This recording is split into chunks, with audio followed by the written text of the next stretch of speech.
جی ناظرین و سامعین، ترجمۃ القرآن کلاس کے اندر آج ہم جس صورت کو ریڈ کرنے والے ہیں وہ ہے سورۃ العادیات۔ سورۃ العادیات کی آج ہم پہلی 5 آیات کو سیکھیں گے اور اس کے بعد جو باقی آیات ہیں وہ ہم نیکسٹ لیکچر کے اندر سیکھیں گے۔ چاہتے ہیں کہ سبق اتنا لمبا بھی نہ ہو تاکہ آپ ایزیلی اس کو یاد کر سکیں۔ تو سب سے پہلے آپ کو پتہ ہے کہ جس طرح ہم اس کا لفظی ترجمہ وتھ گرامر واضح کرتے ہیں، پھر اس کے بعد اس کی جو شارٹ تفسیر ہے ایزی انداز کے سمجھ آنے والی وہ بھی ہم کریں گے، تاکہ آپ کو پتہ چلے کہ ان آیات کے اندر اللہ تعالیٰ کس بات کی طرف اشارہ کرنا چاہتے ہیں۔ سورۃ العادیات یہ مکی صورت ہے اور اس کی جو آیات ہیں وہ 11 ہیں، 11 آیات ہیں، اور اس کا جو رکوع ہے وہ 1 رکوع ہے۔ ٹھیک ہے، بسم اللہ الرحمن الرحیم۔ بسم اللہ، با کا مطلب ساتھ، اسم اللہ اللہ کا نام، الرحمن جو نہایت مہربان، الرحیم اور نہایت رحم کرنے والا ہے۔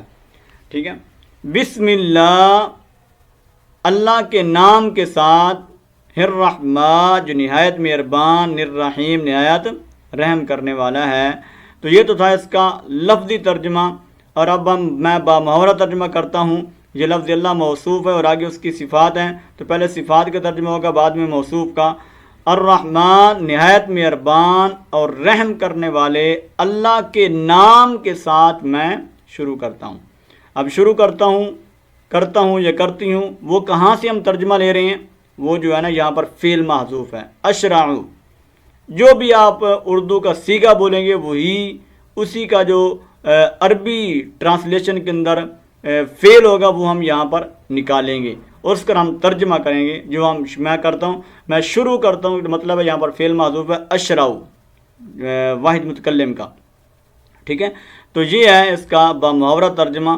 اور والعادیات ضبحا، یہ جو واو ہے نا، واو یہ یہاں قسم کے معنی کے اندر ہے۔ ٹھیک ہے، یہاں اس کا معنی قسم، ویسے واو کا معنی اور ہوتا ہے لیکن یہاں پر قسم کریں گے۔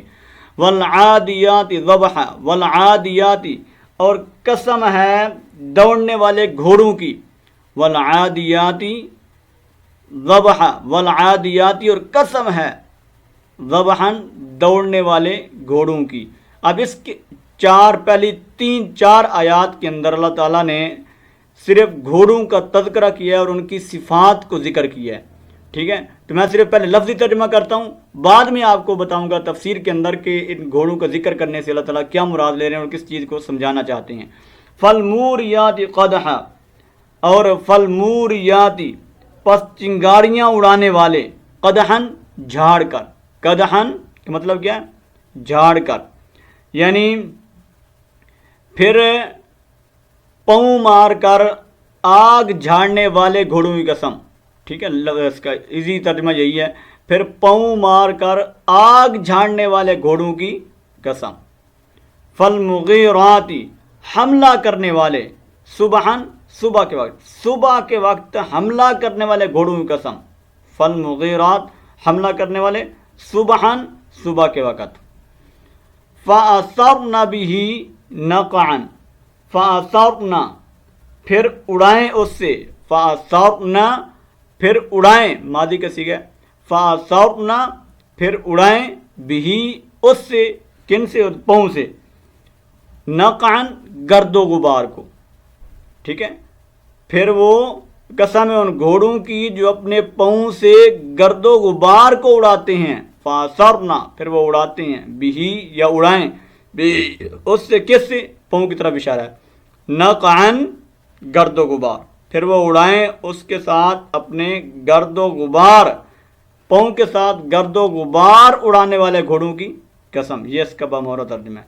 فَوَسَطْنَ بِهِ جَمْعًا، فَوَسَطْنَ پھر جا گھسیں، بِهِ اس وقت، جمعاً ایک جماعت میں، فوج میں، یعنی فوج میں گھس جانے والے گھوڑوں کی قسم، فوج میں گھس جانے والے گھوڑوں کی قسم۔ فوسطنا گھس جانے والے، بھی اس وقت، جمعاً جماعت میں، فوج میں۔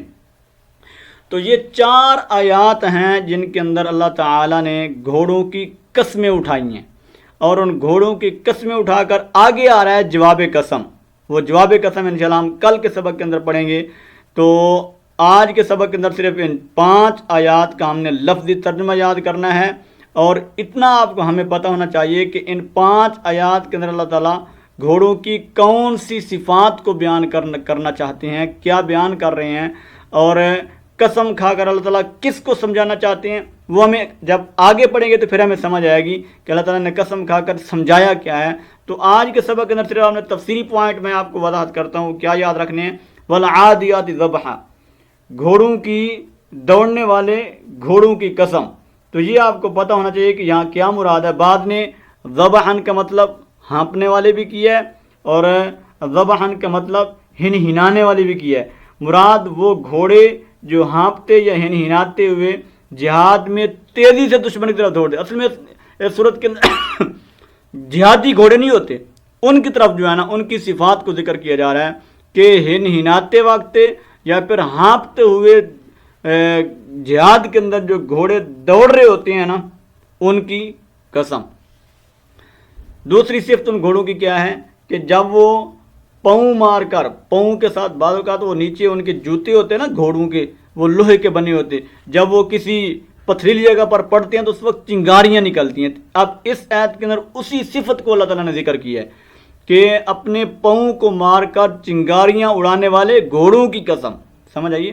اور تیسری فالمغیرات صبح، صبح کے وقت حملہ کرنے والے گھوڑوں کی قسم، یعنی جو اکثر جو ہے نا جو قافلے ہوتے ہیں وہ صبح کے وقت ہی جو ہے نا حملوں کے لیے نکلتے ہیں، تو اس لیے یہ جو گھوڑے ہیں یہ ان قافلوں کے زیادہ کام آتے ہیں۔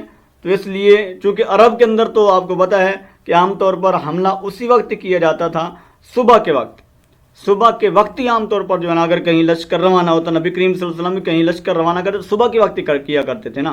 تو پھر انہی اہل عرب کے ساتھ چونکہ یہ ریلیٹڈ عربی زبان تو انہی گھوڑوں کا تذکرہ کیا ہے کہ صبح کے وقت جا کر کے قتل غاری کرنے والے گھوڑوں کی قسم۔ فَأَثَرْنَ بِهِ نَقْعًا، پھر وہ اس کے ساتھ اپنے پاؤں سے وہ کیا اڑاتے ہیں، گرد و غبار، یعنی جب گھوڑے بھاگ رہے ہوتے ہیں تو پھر وہ کیا اڑاتے ہیں، گرد و غبار ہی اڑ رہی ہوتی ہے جب وہ سپیڈ کے ساتھ بھاگتے ہیں، تو اس کی قسم اللہ تعالیٰ نے ذکر کر دیا کہ وہ گرد اڑانے والے گھوڑوں کی قسم۔ فَوَسَطْنَ بِهِ جَمَاعًا، اور اس صفت کے اندر اللہ تعالیٰ نے یہ ذکر کیا ہے کہ جب وہ جماعت کے اندر جا کر کے داخل ہو جاتے ہیں، جب وہ لڑائی کے لیے سوار ان کو لے کر کے جاتے ہیں جماعتوں کے اندر یا پھر قافلوں کے اندر، تو اس وقت وہ کیا کرتے ہیں، فوراً جا کر کے گھس جاتے ہیں اس سوار کی بات کو مانتے ہوئے۔ تو اس آیت کے اندر اللہ تعالیٰ نے اسی صفت کو ذکر کیا ہے۔ یہ گھوڑوں کی 5 صفات اللہ تعالیٰ نے ذکر کرنے کے بعد ایک بہت ہی قیمتی اور اہم ترین بات سمجھائی ہے، وہ انشاءاللہ ہم کل کے سبق کے اندر پڑھیں گے۔ اب ملتے ہیں نیکسٹ لیکچر کے اندر، الباقی عند التلاقی انشاءاللہ تعالی۔